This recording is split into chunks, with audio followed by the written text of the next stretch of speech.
मैं भारत को भारतीयता की मान्यता के आधार पर फिर से खड़ा करना चाहता हूं, उस काम में लगा हूं। आज से लगभग 500 साल पहले वास्को डिगामा आया था हिंदुस्तान।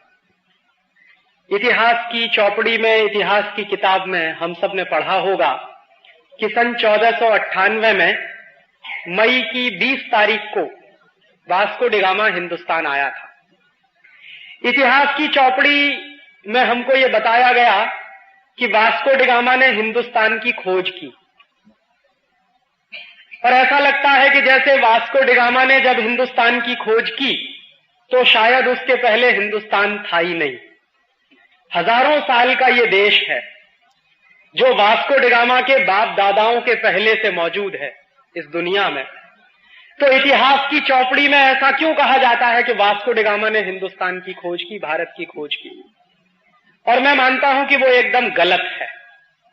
वास्को डिगामा ने भारत की कोई खोज नहीं की, हिंदुस्तान की भी कोई खोज नहीं की। हिंदुस्तान पहले से था, भारत पहले से था। वास्को डिगामा यहां आया था भारतवर्ष को लूटने के लिए। एक बात और जो इतिहास में मेरे अनुसार बहुत गलत बताई जाती है कि वास्को डिगामा श्री हरिभाई देसाई समकालीन तंत्री बदल रहे थे। आप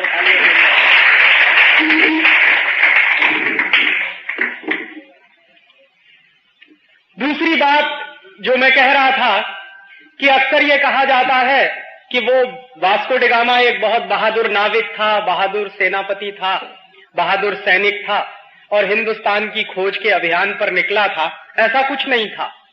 सच्चाई ये है कि पुर्तगाल का वो उस जमाने का डॉन था, माफिया था।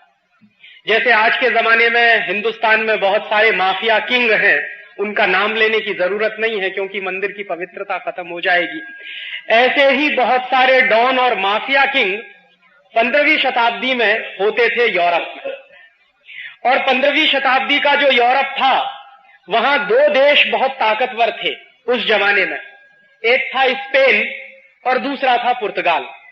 तो वास्को डिगामा जो था वो पुर्तगाल का माफिया किंग था।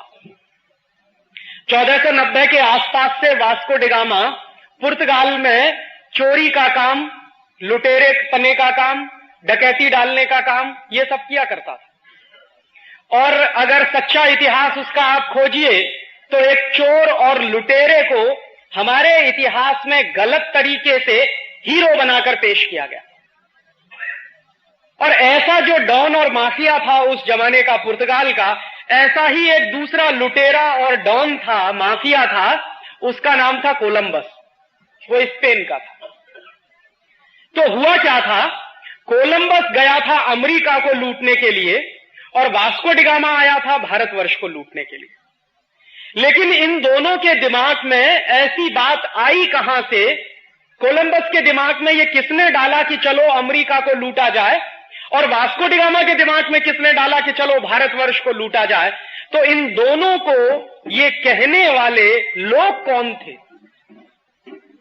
अतुल भाई जो बता रहे थे वही बात मैं आपसे दोहरा रहा हूं। हुआ क्या था कि 14वीं और 15वीं शताब्दी के बीच का जो समय था, यूरोप में दो ही देश थे जो ताकतवर माने जाते थे। एक देश था स्पेन, दूसरा था पुर्तगाल। तो इन दोनों देशों के बीच में अक्सर लड़ाई झगड़े होते थे। लड़ाई झगड़े किस बात के होते थे कि स्पेन के जो लुटेरे थे वो कुछ जहाजों को लूटते थे तो उसकी संपत्ति उनके पास आती थी। ऐसे ही पुर्तगाल के कुछ लुटेरे हुआ करते थे, वो जहाजों को लूटते थे तो उनके पास संपत्ति आती थी। तो संपत्ति का झगड़ा होता था कि कौन कौन संपत्ति ज्यादा रखेगा। स्पेन के पास ज्यादा संपत्ति जाएगी या पुर्तगाल के पास ज्यादा संपत्ति जाएगी।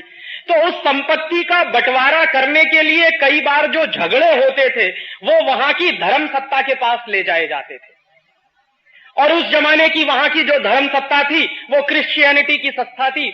और क्रिश्चियनिटी की सत्ता में 1492 के आसपास पोप होता था जो 6th कहलाता था, 6वां पोप। तो एक बार ऐसा ही झगड़ा हुआ पुर्तगाल और स्पेन की सत्ताओं के बीच में। और झगड़ा किस बात को लेकर था? झगड़ा इस बात को लेकर था कि लूट का माल जो मिले वो किसके हिस्से में ज्यादा जाए। तो उस जमाने के पोप ने एक अध्यादेश जारी किया, आदेश जारी किया एक नोटिफिकेशन जारी किया सन 1492 में। और वो नोटिफिकेशन क्या था? वो नोटिफिकेशन ये था कि 1492 के बाद सारी दुनिया की संपत्ति को उन्होंने 2 हिस्सों में बांटा, और 2 हिस्सों में ऐसा बांटा कि दुनिया का एक हिस्सा पूर्वी हिस्सा और दुनिया का दूसरा हिस्सा पश्चिमी हिस्सा। तो पूर्वी हिस्से की संपत्ति को लूटने का काम पुर्तगाल करेगा और पश्चिमी हिस्से की संपत्ति को लूटने का काम स्पेन करेगा। ये आदेश 1492 में पोप ने जारी किया। ये आदेश जारी करते समय जो मूल सवाल है वो ये है कि क्या किसी पोप को ये अधिकार है कि वो दुनिया को 2 हिस्सों में बांटे और उन दोनों हिस्सों को लूटने के लिए 2 अलग अलग देशों की नियुक्ति कर दे? स्पेन को कहा कि दुनिया के पश्चिमी हिस्से को तुम लूटो, पुर्तगाल को कहा कि दुनिया के पूर्वी हिस्से को तुम लूटो, और 1492 में जारी किया हुआ वो आदेश और बुल आज भी एग्जिस्ट करता। ये क्रिश्चियनिटी की धर्म सत्ता कितनी खतरनाक हो सकती है उसका एक अंदाजा इस बात से लगता है कि उन्होंने मान लिया कि सारी दुनिया तो हमारी है और इस दुनिया को 2 हिस्सों में बांट दो।